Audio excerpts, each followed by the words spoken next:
नमस्कार मित्रों, आप तमाम तरह की राजनीतिक जानकारियाँ प्रिंट मीडिया या डिजिटल मीडिया से ही प्राप्त करते होंगे।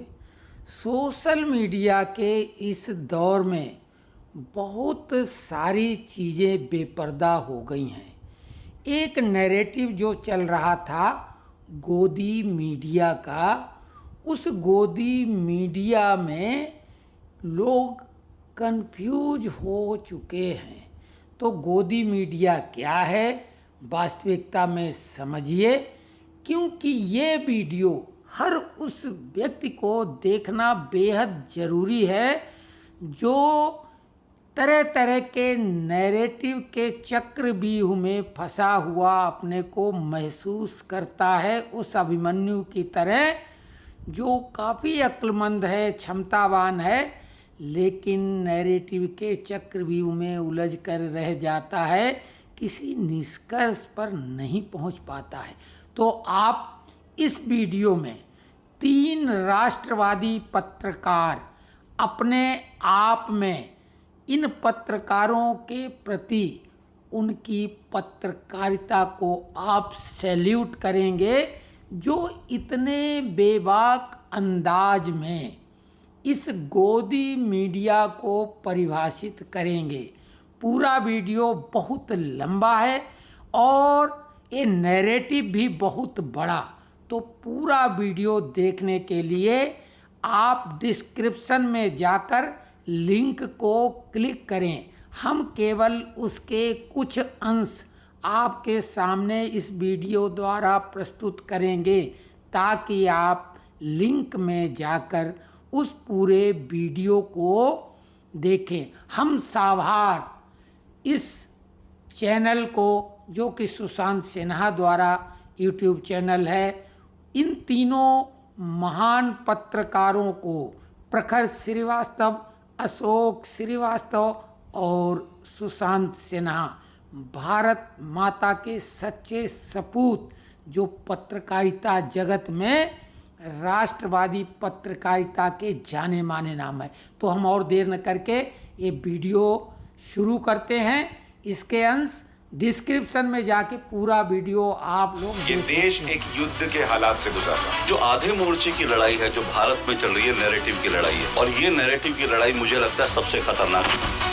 गृह मंत्री है इस देश के, जिनके हाथ में कानून व्यवस्था है, अगर उनके बयान के साथ छेड़छाड़ हो सकती है और छेड़छाड़ करने के बाद इतनी तेजी से फैलाया जा सकता है, तो ये किसी एक या दो व्यक्ति का काम नहीं हो सकता। इस बार अगर मोदी जी जीत जाएंगे तो अगली बार तो चुनाव नहीं होगा। तो आप ये सोचिए कि जिस व्यक्ति को नरेंद्र मोदी की डेवलपमेंट का फायदा हो रहा है, उसके दिमाग में ये झूठ भर दिया गया था कि मोदी आएंगे तो आरक्षण खत्म हो जाएगा, चुनाव नहीं होगा, संविधान खत्म हो जाएगा। उस समय देश का हर जर्नलिस्ट जो है नरेंद्र मोदी के इंटरव्यू के पीछे भाग रहा था, और दूरदर्शन के पास वो इंटरव्यू था, दूरदर्शन उसको चला नहीं रहा था। इसको लेकर मेरे पास प्रधानमंत्री कार्यालय से फोन आया, मनमोहन सिंह के ऑफिस से फोन आया कि आप ऐसे ट्वीट मत करिए, कि आपके लिए बहुत भारी पड़ेगा। मुझे 2 बार फोन आया।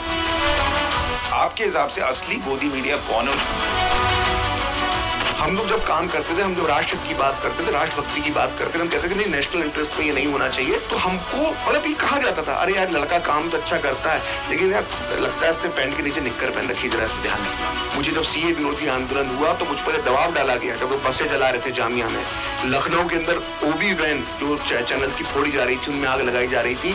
मैं उस चैनल का आउटपुट एडिटर था, मुझ पर दबाव बना जा रहा था कि इनको आप गंगा ही नहीं लिखोगे। तो मैंने अपनी आंखों के सामने देखा है कि वो व्यक्ति जो अपने आप को मतलब बताता है कि वही सबसे बड़ा मसीहा पत्रकार है, वो आदमी न्यूज रूम में ऐसे छटपटा रहा था, इधर से उधर घूम रहा था उस दिन, जिस दिन रिजल्ट आ रहे थे, जैसे उसको किसी ने, हमारे यहाँ बिहार में कहते बिरनी ने काट लिया। मैं अगले दिन ऑफिस पहुंच रहा हूँ और मैं अपना मेल बॉक्स खोलता हूँ और मैं देखता हूँ मैनेजिंग एडिटर का मुझे नोटिस आया हुआ है। वो करीब 3-4 महीने तक उस स्टिंग ऑपरेशन पर बैठे रहे।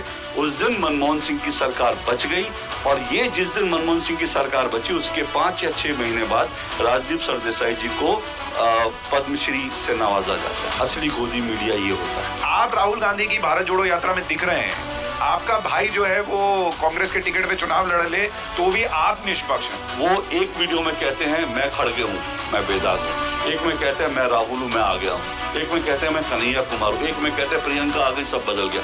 अब आप सोचिए इससे बड़ा गोदी मीडिया क्या होगा। रवीश कुमार तो आज कांग्रेस की गोद में बैठे। रवीश जी के भाई पर जब रेप का आरोप लगा था तो दिल्ली से कांग्रेस के 5 बड़े वकील जो कांग्रेस के पेड वकील हैं वो गए थे, जिनकी एक एक की फीस 5 लाख 10 लाख एक सिटिंग एक हियरिंग की है। जो अमरनाथ की कहानी होती थी, बाबा अमरनाथ की, तो पूरा फोकस ये था शहीद नकवी की उस डॉक्यूमेंट्री का कि एक मुस्लिम गडरिये ने ढूंढी है। मतलब अगर मुस्लिम गडरिया बाबा अमरनाथ को नहीं ढूंढता तो बाबा अमरनाथ हमको मिलते ही नहीं। प्रधानमंत्री के विमान में आप जाते थे तो जाते ही आपकी हर तरह की सेवा होती थी, आपको दुनिया की बढ़िया से बढ़िया डिश खिलाई जाती थी, महंगी से महंगी शराब पिलाई जाती थी। मतलब पत्रकारों के लिए एक बढ़िया पिकनिक होती थी। और सोचिए महामहिम प्लेन हवा में उड़ रहा है, पत्रकार शराब पी के एक दूसरे को मार रहे हैं, उल्टियां कर रहे हैं, चांदी की चम्मच चुरा रहे हैं। देखिए ये फैक्ट चेकर कैसे काम करते हैं, बड़े शातिर दिमाग होता है। अरे अयोध्या के राजा भगवान श्री राम है, अयोध्या के राजा अवधेश प्रसाद नहीं है। इस तरह की नैरेटिव फैलाने का एक काम करता है। अब यही नैरेटिव की लड़ाई है। आप थोड़े दिन में लोगों के दिमाग में चढ़ जाएगा कि अयोध्या हार गए, अयोध्या हार गए, हिंदुत्व का मुद्दा तो बकवास है, हिंदू लोग तो इसी तरह से, हिंदू में कुछ होता नहीं। अमिताभ बच्चन जो विजय वर्मा का किरदार अमिताभ बच्चन ने निभाया है, वो मंदिर नहीं जाता, लेकिन वो 786 जब देता है रहीम चाचा तो 786 को आंखों से लगाता है। 100 पत्रकारों की नौकरियां रातों रात चली गई। 2014 में मोदी सरकार आती है, एक पत्रकार की नौकरी नहीं जाती। जिन सो कॉल्ड तानाशाह नरेंद्र मोदी की बात होती है, आपको कभी फोन आया है कि ये मत दिखाओ, ये मत करो, आप लोग तो सरकारी चैनल।